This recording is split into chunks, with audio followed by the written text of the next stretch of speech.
These Italian Amaretti biscuits are so delicious they'll have you coming back for more.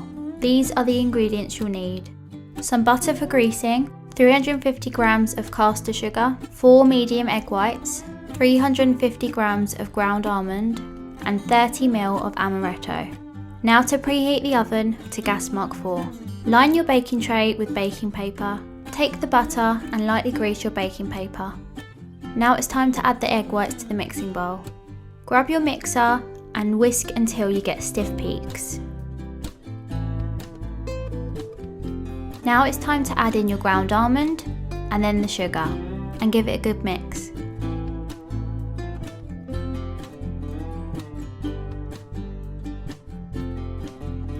And now it's time to add in your amaretto. Then fold it in. Use 2 spoons to put the mixture onto the baking tray. Or you can experiment and make your own shape.